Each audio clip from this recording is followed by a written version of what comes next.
बच्चों, कैसे हैं आप सब? अच्छे हैं ना?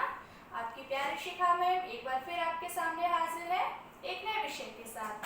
तो चलिए शुरू करते हैं। हमारा व्याकरण में आज क्या विषय है? आज हमारा विसर्ग संधि। देखिए, पिछली कक्षा में हमने विसर्ग संधि पढ़ा था और उसके कुछ नियम पढ़े थे।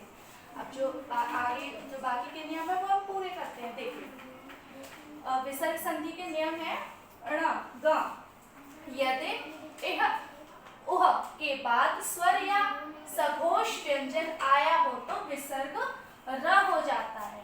देखिए, सघोष और अघोष व्यंजन कौन से होते हैं? आपको पिछली कक्षा में बताया था। वर्ग, जैसे ये हमारा क वर्ग, क, ख, ग, घ, ङ, है ना? ऐसे ही च, ये का वर्ग होता है, ये पूरा चा वर्ग होता है। तो हमारे जो प्रत्येक वर्ग का पहला और दूसरा अक्षर और श और स, ये हमारे अघोष व्यंजन होते हैं। प्रत्येक वर्ग का पहला और दूसरा, च, छ, ये भी हो गया, फिर ट और ठा, ये यानी कि प्रत्येक वर्ग का पहला और दूसरा और श और स, ये हमारे अघोष व्यंजन होते हैं। और इसके बाद में जो भी हमारे बचते हैं व्यंजन वो सघोष व्यंजन होते हैं। तो इसमें दिया है कि स्वर या सघोष व्यंजन आया हो तो, अब देखिए यहाँ पर एह यानी कि यहाँ पर ई की मात्रा अविसर्ग है, एह और आ आया है यहाँ पर, यानी कि ये हमारा सघोष व्यंजन है। तो एह और आ मिला के क्या हो गया? निराशा, है ना? यानी कि यहाँ पर ई की मात्रा है तो नि आशा क्या हो गया? निराशा। अब आगे देखिए, दोहा उपयोग, ओहा आया यानी कि ऊ की मात्रा आ गई यहाँ पर, दोहा उपयोग का हो गया दुरुपयोग, है ना? तो इसमें जो है हमारा जो एह और ऊ, ये जो विसर्ग होता है इसका क्या हो जाता है? र में बदल जाता है। जो विसर्ग होता है हमारा वो र में बदल जाता है।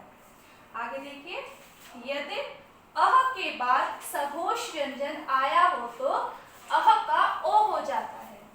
सघोष व्यंजन यानी कि हमारा प्रत्येक वर्ग का पहला और दूसरा व्यंजन छोड़ के और श और स को छोड़ के इसके बाद के जितने भी व्यंजन होते हैं वो हमारे सघोष व्यंजन होते हैं। तो यहाँ देखिए, र सघोष व्यंजन है और ब ये भी सघोष है। तो इसमें दिया है जो अह, जो हमारा विसर्ग है उसके बाद अगर हमारा सघोष व्यंजन आया हो तो अह हमारा ओ हो जाता है। जैसे देखिए, मनः रोग, तो मनः और रोग को मिलाकर लिखेंगे तो क्या हो जाएगा? मनोरोग, यानी कि जो हमारा विसर्ग है वो किस में आ जाएगा? ओ में बदल जाएगा। अब देखिए, मनः बल, मनः बल को मिला के लिखेंगे तो क्या हो जाएगा? मनोबल, इसमें ओ आ गया। तो समझ में आया ना इतना? अब आगे देखिए, छ यदि अह के बाद क, ख या प, फ आए हो तो विसर्ग सुरक्षित रहता है, यानी कि उसमें कोई बदलाव नहीं होता। अब तक तो हमारे जो भी हमने संधि की है उसमें हमारे विसर्ग में बदलाव होता है, कहीं पर र होता है, कहीं पर श होता है, ऐसे होता है। लेकिन इसमें क्या है, अगर अह के बाद क, ख, प, फ आए हों तो विसर्ग हमारा सुरक्षित रहता है। जैसे देखिए, अधः यानी कि अह, ध पर अ स्वर की आवाज आ रही है, अह, और पतन, तो ये हमारा पा आ गया। देखिए यहाँ पर, तो यहाँ पर हमारे स्वर में जो हमारा विसर्ग है उसमें कोई परिवर्तन नहीं होगा।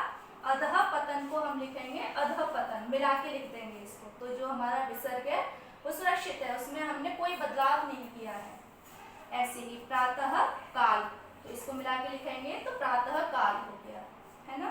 अब देखिए, पुनः फलित, तो इसको जब हम मिला के लिखेंगे तो पुनः फलित, यानी कि अगर अह आया है और जो हमारा दूसरा शब्द है उसके दूसरे शब्द के आरंभ में क, ख, प, फ आए हैं तो जो हमारा विसर्ग है उसमें कोई परिवर्तन नहीं होता, वो बिल्कुल सुरक्षित रहता है। जैसे हम यहाँ पर देखिए, तो यहाँ पर हमारे जो विसर्ग है उसमें कोई परिवर्तन नहीं हुआ है और वो वैसे के वैसे सुरक्षित है। तो ये आपकी विसर्ग संधि थी। उम्मीद है आपको सबको समझ में आई होगी। तो अब आपका गृह कार्य है कि आपको विसर्ग संधि को अपनी व्याकरण की कार्य पुस्तिका में सुंदर सुंदर लेख में लिखना है और इस नियम को अच्छे से याद करना है। ठीक है।